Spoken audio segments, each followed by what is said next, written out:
Good evening, everybody. Hello, Marcia. Hello, Lisa. ערב People טוב. come on. Erev Tov, Shavua Tov. שבוע טוב. Just so everyone knows, it probably tells you, but we are recording this session, just so you are aware. I think Zoom now tells you when you enter the room. And Marcella's here. We're just going to wait a couple minutes for people to get on, and then I'll formally start us.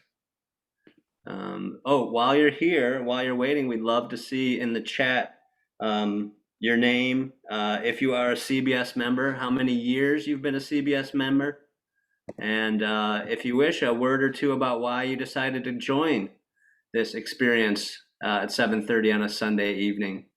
So yeah, feel free to enter some things in the chat. Maybe I should put that in the chat myself.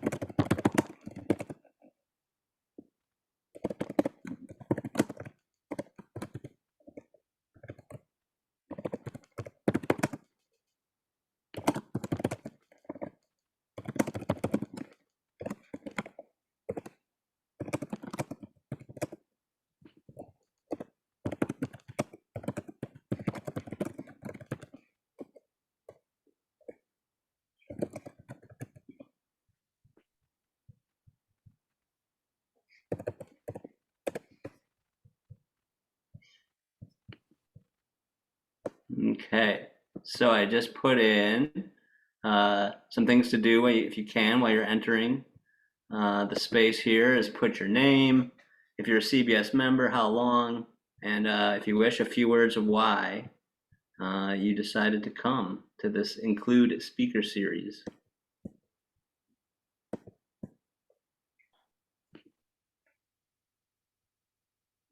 And we'll give like 2 more minutes of people to come in.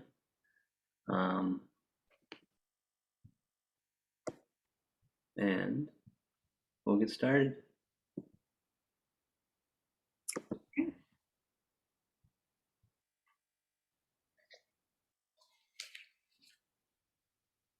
Welcome, Geraldine.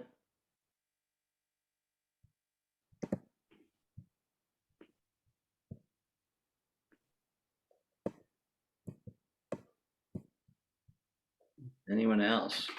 Thank you for letting us know who's here. And maybe a word or two of why you came tonight.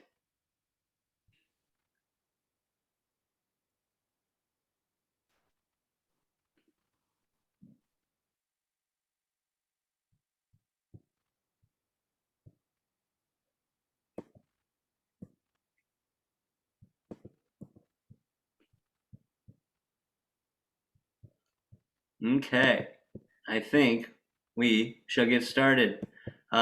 Welcome, everybody. My name is Adam Lowy. I am the lifelong learning Moreh Derech at Congregation Beth Sholom. You are a part of the first part of the 4 speakers that Beth Sholom is bringing as a part of a Include speaker series that we are doing for a few reasons. And mainly I want to make sure that the community realizes that we were the recipients of a very generous grant from the Jewish Community Federation and Endowment Fund to do organizational change work in the areas of diversity, equity, and inclusion. And I also have been putting racism and anti-racism on that grant as far as the work that I think we are striving to do, that needs to be included in big, bold letters. This series was helped put together by Be'chol Lashon, who, if you are not aware of what Be'chol Lashon is, you'll learn about it really soon because tonight's guest is the executive director of Be'chol Lashon. Marcella White Campbell. Marcella, welcome to the Include speaker series. Hello, Shavua Tov, everybody. Thank you. Shavua Tov. So, Marcella, I'm really excited that you are our first guest. I had the pleasure of getting to know you when we did a People on the Path together. I don't know, that was already about 6 months ago, 7 months ago, I think. And a lot has happened in the world over that time. And I'm really excited to hear what you have to present. And I think that our guests will enjoy it because I believe you're going to help us think about the notion of speaking to race to children and grandchildren and kind of that responsibility and what that means these days as parents and grandparents. And I'm also sure you'll bestow much other wisdom upon us. So I would like to formally introduce you. This is Marcella White Campbell, the executive director of Be'chol Lashon. Marcella it's an organization that advocates the diversity of Jewish people for more than 20 years. Before joining Be'chol Lashon, Marcella was a branding and storytelling consultant, guiding clients towards developing clear, innovative, and culturally sensitive content and media. Marcella holds a BA in English from Stanford University and an MA in literature from San Francisco State University, where she focused on the memoirs of early 20th century Jewish American women writers, which I will just interrupt the introduction to say that we talked about that during your People on the Path, and it was a fascinating part of that segment. So I encourage you to watch it if you haven't. Marcella's writing has been published in numerous outlets, including The Forward, Kveller, Huffington Post, and Jewish and Be'chol Lashon's online publication that amplifies the voice of ethnically and racially diverse Jews. Marcella lives in the San Francisco Bay Area with her husband and 2 children, and she is a board member of Or Shalom Jewish Community. Marcella, I hand over the virtual floor to you. Thank you so much for coming. Everybody, Marcella's going to kind of take it, and we'll see if we open it up to kind of a conversation or we end up having some questions and answer via chat. But Marcella's going to feel that out and take us on a little experience this evening. So Marcella, thank you so much again. And let me know if I can help with anything along the way. Yeah, thank you again, Adam. And I will try to stay off the topic of cookbooks and memoirs about food today as much as I would like to. When we had our conversation afterward, Diane said something along the lines of, wow, you really don't stick to talking points, do you? And I said, no, I'm sorry. I love food. I love history. And today in particular, I hope these are challenging and difficult topics. But I really hope that we're able to get something joyous out of what we talk about today. I see it as being about to take you on a little time travel journey through Jewish history, a little bit about our present and about our future, because all 3 of these eras are all about Jewish diversity and all about, the strength that we have as a people when we acknowledge all the difference and all the talents in our community. So, as Adam said, Be'chol Lashon has advocated for the historic diversity of the Jewish people for 20 years. And so Jews have lived on every continent around the world for millennia. And throughout that time, we've always changed and grown as a community through forces like birth and intermarriage and conversion and adoption. So diversity has been a constant for us. And yet there's this myth of a monolithic white Eastern European Ashkenazi Jewish people. And Jews don't only come from Israel or Eastern Europe or New York. Jews truly come from all over the world. So let's go a little bit back a few millennia. And a lot of this comes from our Passport to Peoplehood curriculum that we use to teach children and adults about the rich history of Jews around the world. And this can give us some context for our discussions about diversity. So the story of the Jewish people is a story of a people on the move. Since Abraham, we've traveled around the world, settling on every habitable continent. And for thousands of years, wherever we land, we've navigated new cultures, new foods, new places, and new people. And we always assimilate them into our rituals and our traditions. We are a people who are always growing and we're always changing. So After the destruction of the Second Temple, the 12 tribes of Israel were scattered and the Jewish people dispersed. And over time, 1,000 years later, some Jews would end up in Europe. However, communities of Jews were established in Africa and Asia well before then. The Ethiopian Jewish community was established centuries before Jews arrived in Eastern Europe. Ethiopian Jews are called Bene Israel, which means House of Israel or Community of Israel. And the Jewish community of Ethiopia is one of the most ancient Jewish communities. And because of that, its origins are lost to history. They tell two legends about their origins. One, that they were descended from the tribe of Dan, and another that they're the descendants of Solomon and the Queen of Sheba. And today, most Ethiopian Jews live in Israel. So much as with Ethiopia, the origins of the first Jewish communities of India are also a little murky. It's clear that they arrived because of trade, and most of the contact between them and the Jewish communities of Europe took place at the height of the Silk Road travel route. So throughout history, there have been three main groups of Indian Jews: the Bene Israel, the Cochin Jews, and the Baghdadi Jews, all of whom arrived at different times and lived in different places. The Bene Israel tell the story that they're the descendants of shipwrecked Jewish traders who were welcomed into India by friendly locals and decided to stay. And today, most Bene Israel and Cochin and Baghdadi Jews also live in Israel. And one of the newest Jewish communities thrives in Uganda right now. And this doesn't touch on the history of the Jews of China, of Colombia, of Persia. But in the United States, the stories of these ancient, diverse Jewish communities are often overlooked or even unknown. Jews have been in America for close to 400 years. The first Jews to arrive in North America were actually Sephardic Jews in 1654. But still, the prevailing narrative is that Jews come from Eastern Europe. And of course, this is because in the United States, the vast majority of Jewish immigrants were Ashkenazi Jews from Eastern Europe. But this narrative marginalized ethnically and racially diverse Jews. It marginalizes Jews of color, multiracial Jews, and anyone else who doesn't meet a very narrow definition of what it means to be Jewish. And here you see just a few examples of the vast rainbow of what it means to be Jewish.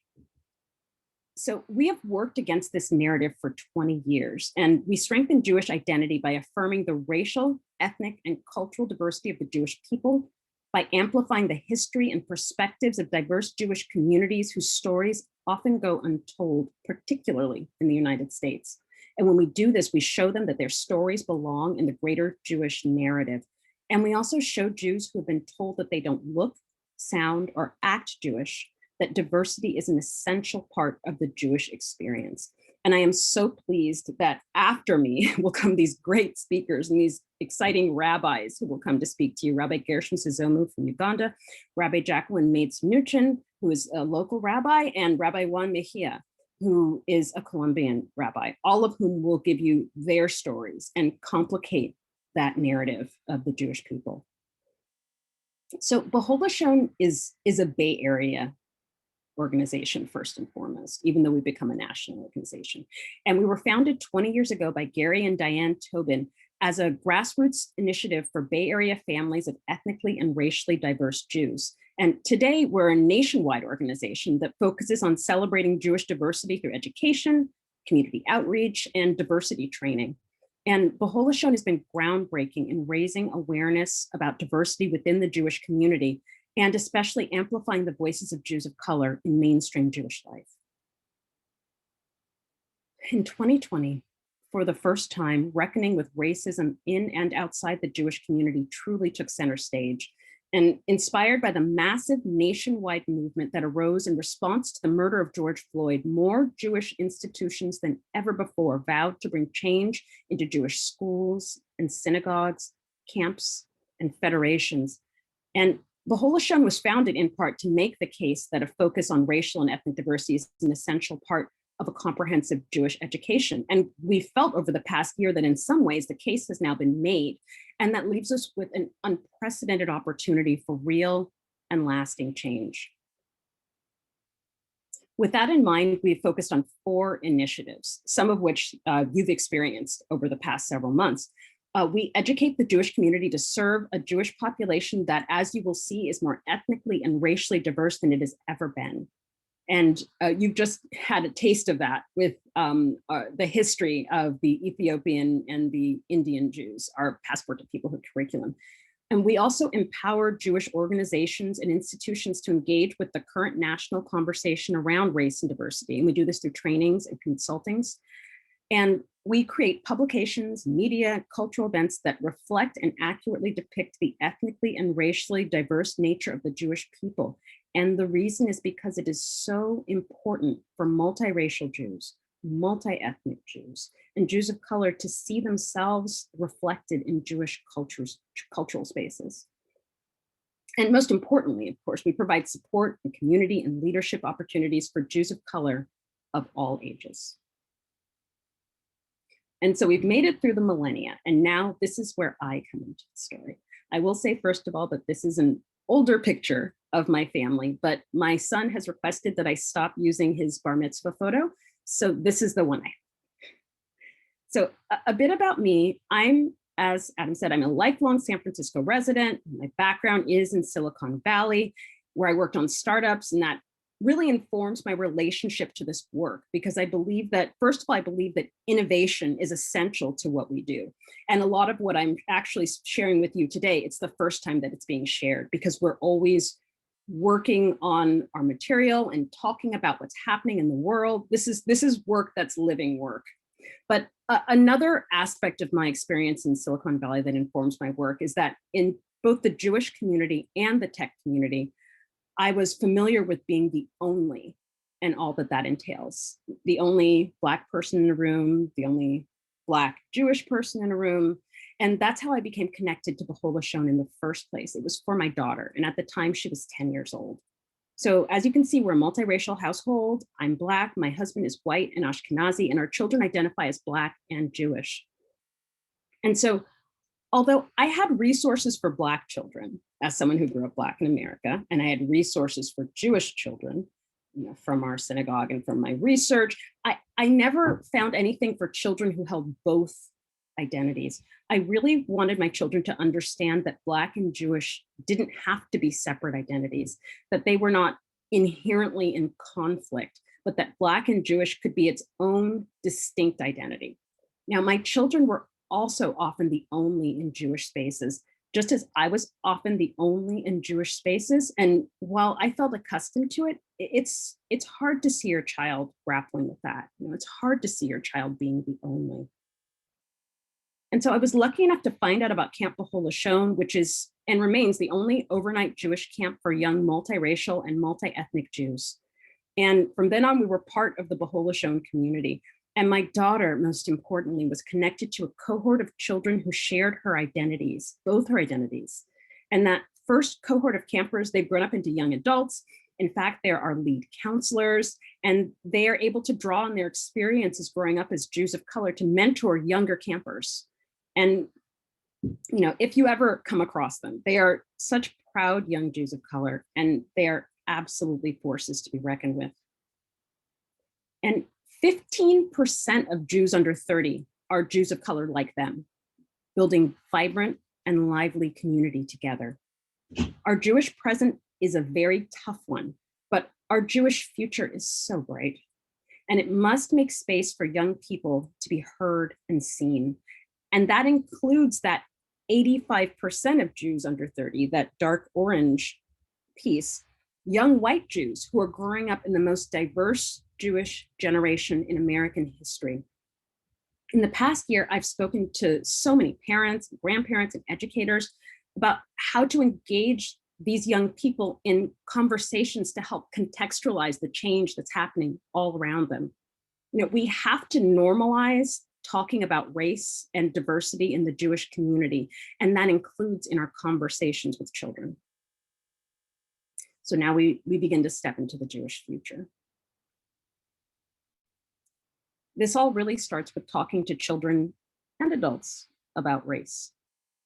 And the reason why we start talking to children about race is that teaching white children about race doesn't begin with children, it begins with adults.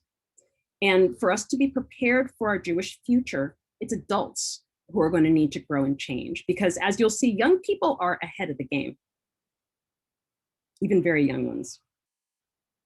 So a central thing to think about is that white people tend to locate racism in color consciousness and find its absence in color blindness. So as a result, white adults assume that children are naturally colorblind and thus unaware of race and racism. So there's no need to acknowledge them, and acknowledging them could be upsetting to children. This further assumes that as long as race isn't mentioned, children will grow up naturally tolerant. But research demonstrates that children in the US of all backgrounds are completely aware of physical and cultural differences at an early age. They learn societal attitudes whether or not they're in direct contact with people who are different from themselves. It's adults who have difficulty discussing and thinking about race. It's not children.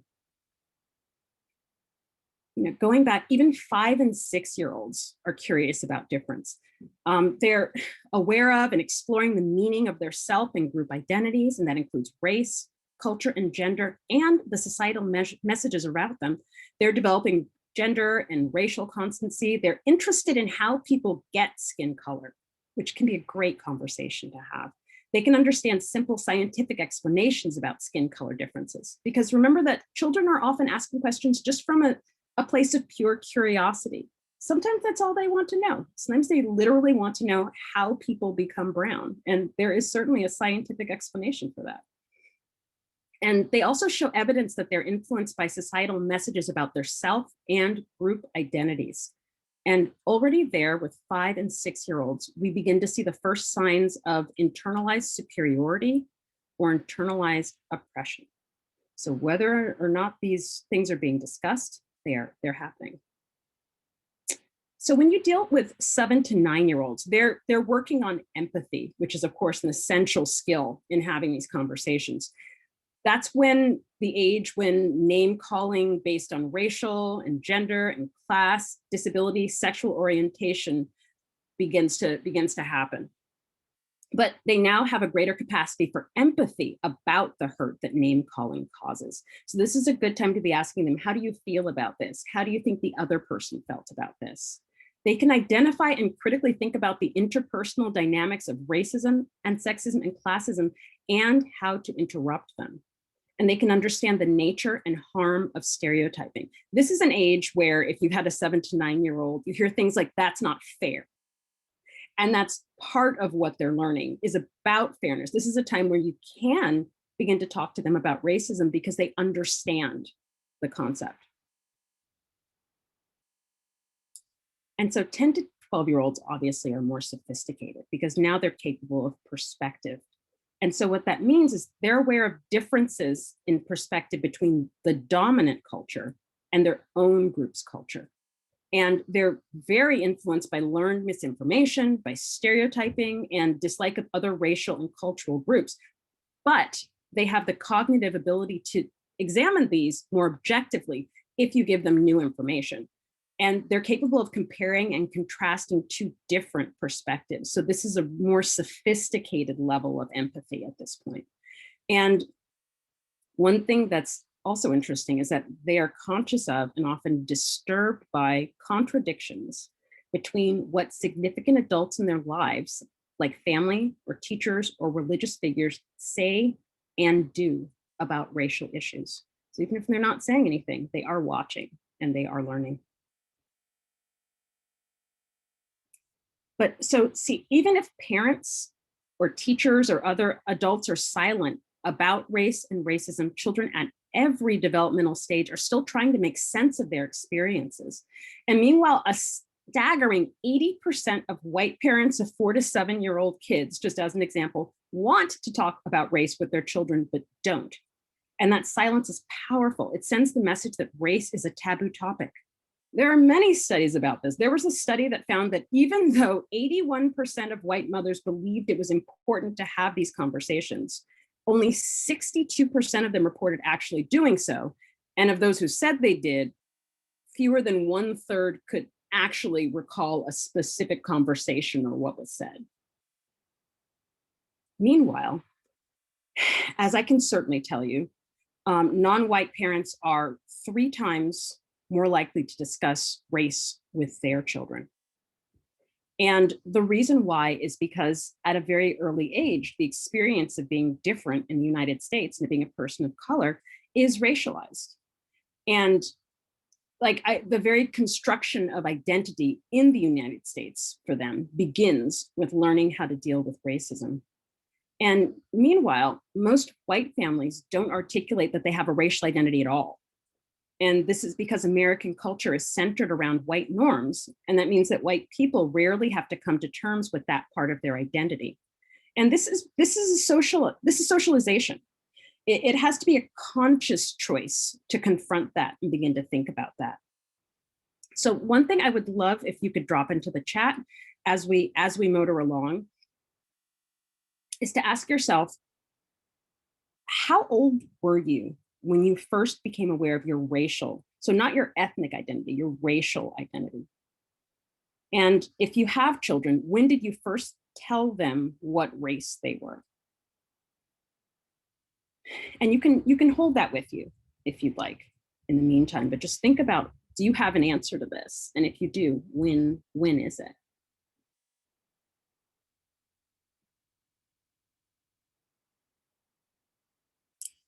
So what do we need to do? First of all, keep in mind that engaging with race, whether your race or other races, it doesn't have to be an inherently negative conversation, any more than, say, being Black is inherently negative. Instead, you can think about it from a positive perspective, reinforce positive examples of diversity. You can use everyday moments to point out where diversity is missing or lacking. You can also expose children to diversity. So making sure that there are children with many different skin colors in their picture books and magazines. Don't wait for moments of crisis like the past year. This is an everyday activity. Something I often talk to parents about when we're talking about how to talk to kids about race is questions. I heard an anecdote that a parent was driving with their child in the back seat and they're listening to an interview on NPR, and the child kind of pipes up in the back seat, "I can tell that man is Black."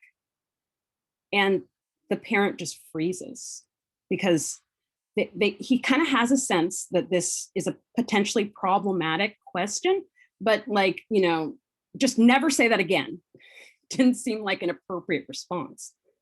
But the thing about it is that you won't always have the answers, just like any other subject that you're discussing with your child, and you don't have to have all the answers. Answering a question with a question is actually an important learning tool. And then it offers you and the child the opportunity to work out an answer together. So, instead of freaking out, which is understandable, the parent might have said something like, "How can you tell the man is Black?" And that begins a conversation. And again, remember that children are coming from a place of pure curiosity. They're not bringing any negativity to the conversation. They're not trying to scare you. They are curious. And that being said, even if you are driving in the car and NPR is on, you can remember that you don't always have to answer a question in the moment. It's okay to come back to the topic after a break, when the pressure is off and you've had time to think about it or do some reading. You can answer, always tell them it's a great question, just like you do with any other topic. That's a great question, but I need to think about it. I love when you ask me questions like that make me think. It can be positive. Tell me about why you're asking this question, and just keep the conversation going with them. And we say use your words a lot, but in this, use your feelings, because remember, kids are working on developing empathy.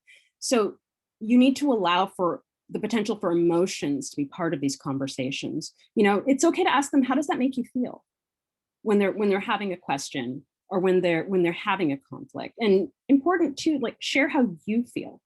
And that's what I mean about these questions. It's okay to say, I don't know the answer. That's okay. It's okay not to know. It's okay to work on it together. That humility is really important here.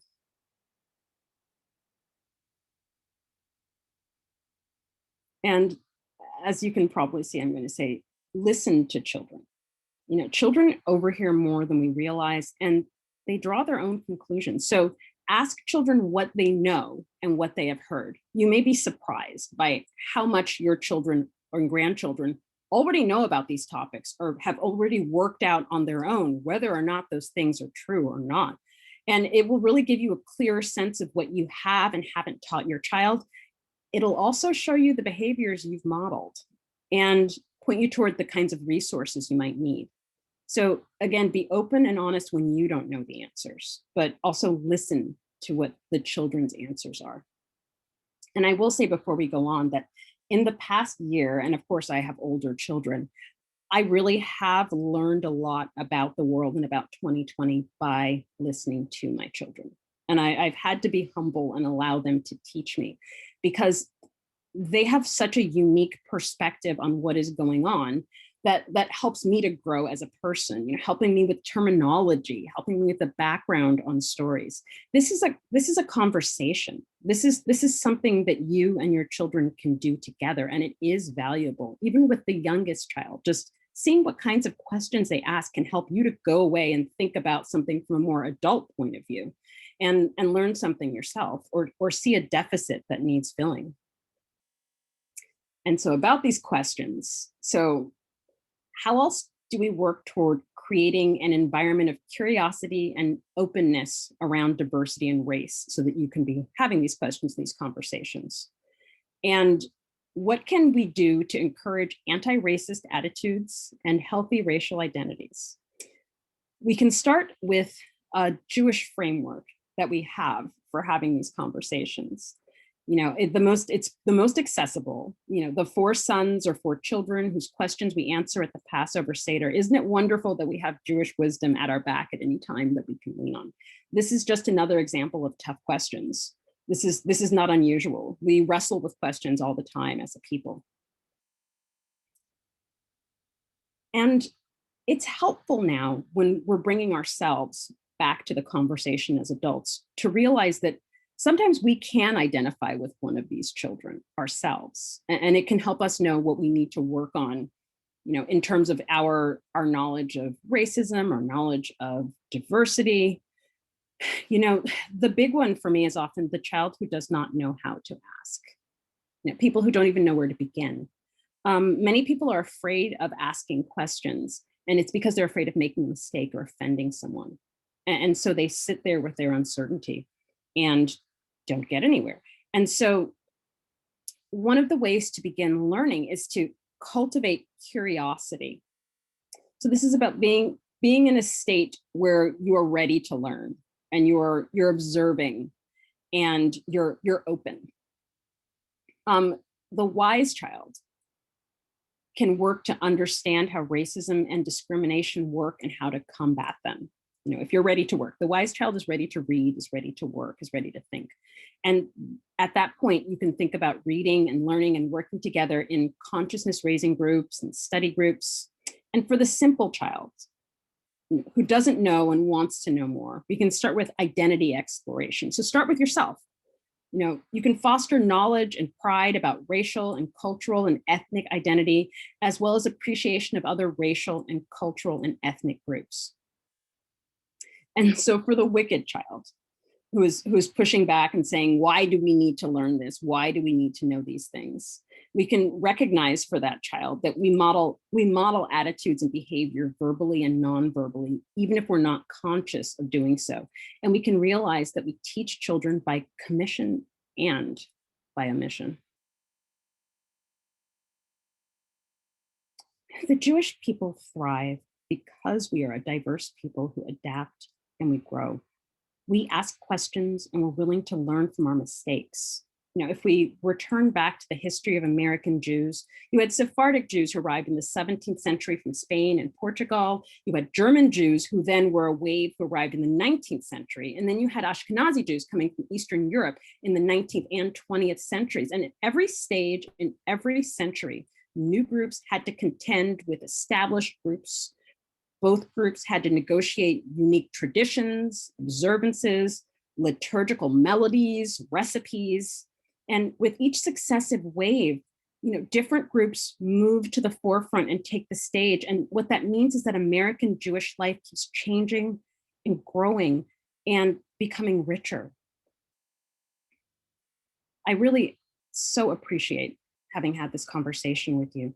I'm really glad to be able to talk about the strength that this gives us, that history, that long history, and the ways in which it prepares us for this diverse Jewish future, these brilliant children who are coming up and are looking to us to set the tone, to create a Jewish community where they can feel that everyone belongs. This particular generation, Gen Z, their attitude toward identity formation is very different. It's very open. They are open to other people's identities and how other people want to be seen and treated and heard, but they also expect to be in environments where that's happening for others. And that's really important. And something that will come up again is just the fact that, as I said, this is not just for Jews of color. This is for all young Jews who are all expecting us to do this as a community and as a society. So I really appreciate your having me here tonight.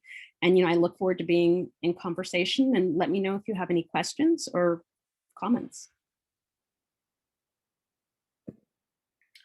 Thanks so much, Marcella. I'd love to, feel free to open it up. We can unmute or just raise your hand, Jackie. Good to see you. Nice to see you too. And thank you so much, Marcella. Let me just put on gallery view. It's just easier. Thank you so much. It was so interesting. I love what you had to say. I'm so glad you've come to Beth Sholom through this grant to talk to us. I'm curious what, if any, issues or differences you see as we talk about race and diversity in Jewish life across denominational differences. What things, we're part of a conservative congregation. I'm just curious and I hope the question doesn't come off as kind of strange, but I am just wondering, between renewal, reform, Orthodox, whatever, we're such a wide range of observance and communities. How does that manifest itself in terms of how people feel entering our synagogue, if there is a difference that you notice? I'm curious if you could comment on that. Thank you. Sure. And I can say straight away, no, not necessarily, because this is not about denominations. This is about institutionalized racism and oppression that affect all of us in the United States. That's what's so fascinating, is that we've had more interest in Be'chol Lashon than ever before this year, and talked to people in many different denominations, parts of the country, even parts of the world. And these questions and these issues that they're grappling with are really the same. And that's why we talk about a sea change in the entire Jewish community, because that's what we're seeing. We're seeing people needing to answer these questions in every facet of Jewish life. So it also means that if you have these questions and you have these concerns and are grappling with these issues, you are certainly not alone. It's something that everyone is confronting and dealing with right now.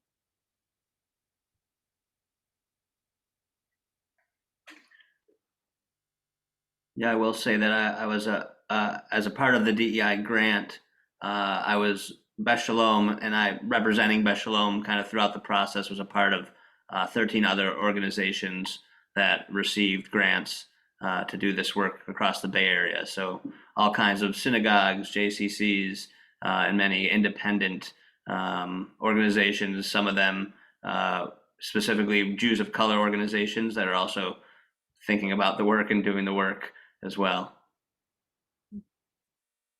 And that's in some ways what's exciting. At least I see it as exciting, because Be'chol Lashon has been around for 20 years. It's only in the past year that we've really felt that people are ready to have this conversation. Up to this point, a lot of what we did as an organization was trying to explain to people in the Jewish community that racism existed, that there were Jews of color, that Jews of color existed and needed to be listened to. It's great to be able to skip that conversation and get right down to the work. So you really see that in the Bay Area right now. I think it's partly why we feel so fired up. Just people are ready. People are ready to do this. And it's good to be able to be here. Yes, Shira, you have a question. Yeah, sorry if it's a little loud in the background here, but I'm just, I'm wondering if you have any recommendations. I'm finding that while I think I've had this intention for a long time with our kids to talk about race and racism and injustice. And I think maybe what has happened is that there's been an imbalance. I have a sense that my children at times have a feeling of like that's all they're thinking about when we are with people of color, instead of acknowledging sort of the fullness of communities and the humanity in every aspect. And I think that's probably, I think about, ways that we as a family or as a community can be more connected, so that just is a natural part of our community. But I also wonder if you have any recommendations in terms of the conversations that you're describing. I think it's maybe more so for older kids, but I don't, I can try to share more if it's not clear, but just finding that balance in, what I think is important is, being able to highlight injustices, but also having a broader understanding of communities and people as well. I hear that, and thank you for sharing that. I would say, first of all, that it's really important while you're getting ready to approach these subjects in this conversation to remember to keep it appropriate to the age of the child. That's something I maybe didn't touch on before, because, just because a 5-year-old is beginning to explore and notice differences doesn't mean they need to hear about the full scope of racism in the United States and injustice in the United States. So first of all, I think that's important. But also, when we talking about race, we mean it even in the simplest way, right? Like, we don't always need to call out diversity. A lot of diversity is passive. It's representation is a major part of that. So as I said, are you exposing children to, the music of many different cultures, for example? There are so many different music movements, like Jewish music. There are so many things you can learn just from listening to music, or foods, or in your books in particular, bedtime stories. It's possible to, if you're feeling overwhelmed, or you're feeling kids are overwhelmed, to, dial back and just focus on what's in the background, what's in the everyday. They can be small steps. We don't always have to be explicit about the conversation we're having, because what we're trying to do is we're trying to get kids to feel accustomed to diversity. Now, we want a Jewish community where people are not astonished by a Jew of color coming into a space, and a lot of that is just making diversity every day, making many different kinds of faces an everyday part of your child's life. Thank you. I appreciate that.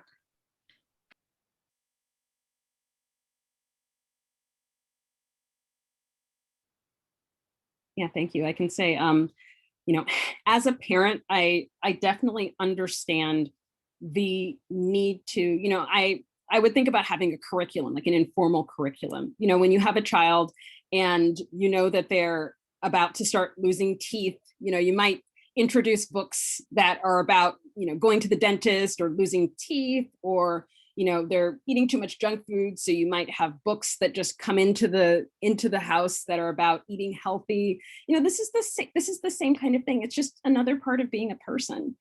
And so it doesn't have to be negative. And I think it helps to think about it that way, to not feel anxious as a parent that you're not getting it right, and also to recognize that you're going to make mistakes.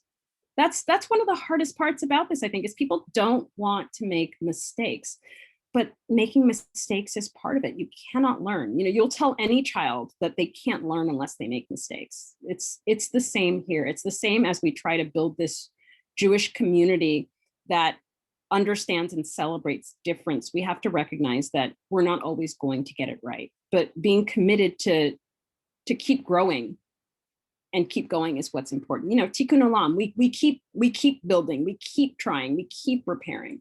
This is an ongoing process and an ongoing conversation.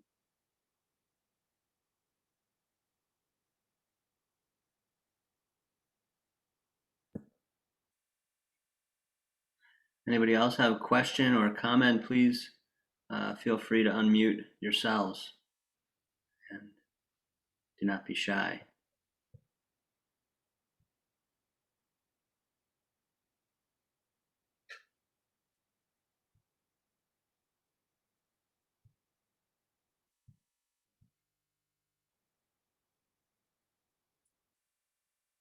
And Adam, I'm here ready to talk about food anytime also. I would like to reiterate that I feel very lucky to be in conversation with you tonight, because it's good to feel that you are in a Jewish community that is seeing you. It's good to feel seen. It's good to feel that your perspective is being heard, and that you have the spaces to be able to have these conversations, you know, to talk about my family and to show both how my family is a very unique Jewish family and a perfectly ordinary Jewish family. It's great to be able to be here with you and to feel that, you know, to be in the Jewish community having these conversations is so important, and it's very validating. Marcella, this is Craig. Let me ask you a question.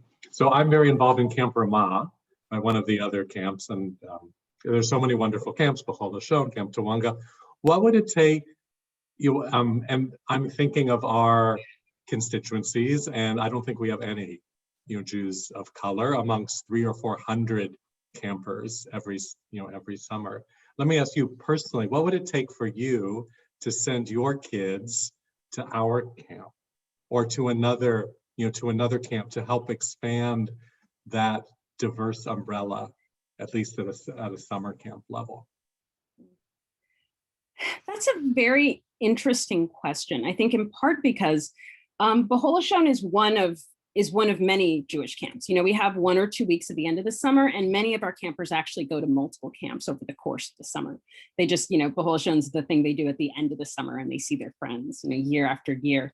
And as a parent who, again, and only with children who are onlys, I am not unfamiliar with, for lack of a better word, integrating spaces, being the first brown person in a space.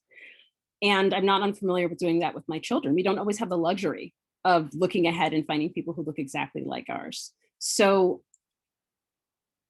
I would be looking, first of all, I'm thinking back to if I was a parent evaluating camps, because it's been a while. I'd be looking at other aspects about the camp. Are they comfortable with difference? Are they showing me that they're familiar with difference? If I ask them questions about, how would you handle a conflict between my child and another child about race? How would you handle a microaggression? Do you have mediation, in place, or are your counselors familiar with that? I would be looking at skill building and people being open to the idea and recognizing that these are skills that we need in a variety of contexts, in Jewish spaces.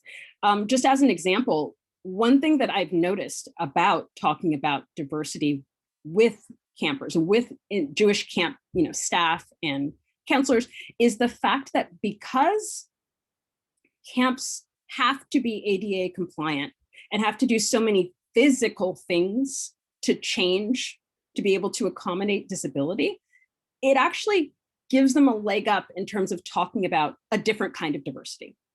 They're used to the idea that things simply have to change to accommodate kids. And this becomes another example of that, when you can make the connection. So camps are already ahead of the game if they're willing to do the work. And we definitely have been in conversation with many Bay Area camps about just that, about doing the work and preparing the way so that when you do have those campers who are Jews of color, you're ready and they can feel that they belong and that they're welcomed at camp. Thank you.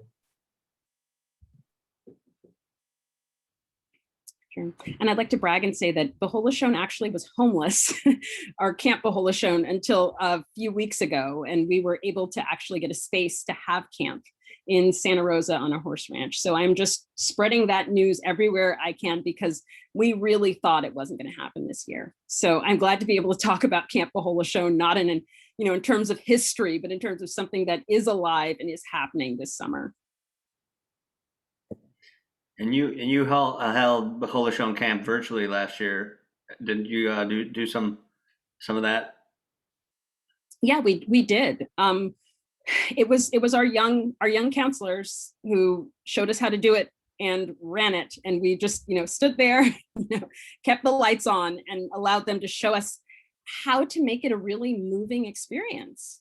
We were really shocked. We really expected the kids were going to be zoomed out, because we were zoomed out, and that they weren't going to show up day by day. But not only were kids showing up every day for virtual camp, but we could, over time, you could see in the background, you could see parents just like quietly sitting on the couch, while they're having camp, while we're learning about Ethiopian Jews and Indian Jews, and we really realized that parents were feeling pretty isolated too, in particular these parents who are raising young Jews of color, or who may also be Jews of color themselves.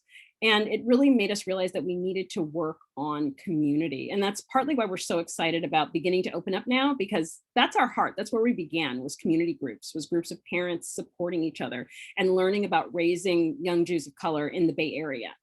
So can't wait to get these groups together, to get the kids meeting each other. That's going to be a really positive part of the Bay Area opening.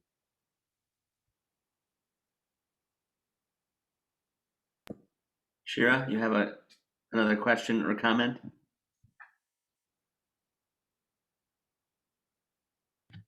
Yeah, I was actually wondering, I really enjoyed the slides that you shared about the history of Jews around the world. And it sounds like there's even more, to share in that curriculum. And I wonder if that's something that you do, that you're getting requests from schools or different congregations or other groups. I hope you are, and I'm thinking about ways that I can promote that too, because it looks I think my kids would enjoy it, and others I know. Yeah, what we actually did, we were working on how to monetize it, how to figure out how to support our organization with it. And then when the pandemic hit and lockdown hit, we made it available free of charge to parents, because we knew parents were teaching from home. So actually the resources are currently available, and I can send a link to that. I will be honest, that's one of the things that I do get politely yelled at in the organizations, that I do not have any links right now, but I will find them for you. And yes, they've been used in camps, in day schools, Sunday schools, all around the country in different ways. We created a modular curriculum, which means that people can pick and choose what they want. Every country is associated with the Jewish holiday. So for example, when we talk about, Persia, Iran, then we connect it to Purim, and we have recipes that you can make, our rice pilaf. And we also have an art project that you can do. And as a parent, a lot of parents come in and just swipe the art projects and keep going. And that's part of it. Absolutely. Working on this, we tend to have discussion questions on the art project that can potentially allow you to just have a little conversation about Jewish history while you're making, a Chinese New Year lantern, for example. It's that's actually how I came to Be'chol Lashon in the first place. Was Diane had me come on to work on the curriculum, because I had been working for a startup that was Kiwi Crate, Koala Crate, way back when it began, sending art projects and art information to kids, and starting to work on that curriculum, the hands-on nature of it. Like, that's really important to us, because our curriculum comes out of camp. And so everything that we do with the curriculum, thank you very much, Adam. Everything that we do with the curriculum, we initially developed at Camp Be'chol Lashon with our campers. So the curriculum has grown up with our campers over the years. And at this point, it's just really exciting to see it online from what it is now. And back then it was us talking to the kids and getting them to sit down and watch a slideshow about Ethiopian Jews and realizing they actually found this really interesting. And if they found it interesting, we felt that, kids all around the country could find it interesting, and they do. But so yes, please feel free to go there. I think you have to sign up for a free account, but then it's all available to download. And we have, I believe, China, India, Ethiopia, Persia, and there are a few others too that are there to experience. Marcella, we have a few minutes left, and if anyone else has any final question, we can take it, or I'd love to tell you a little bit about how Beth Sholom has been engaged in this grant beyond creating this speaker series. So anyone else have any last questions or comments? And if not, I'll take a few minutes to just tell you a bit about actually how the Shabbat School used a piece of the Passport to Peoplehood curriculum this past year. Any other questions though?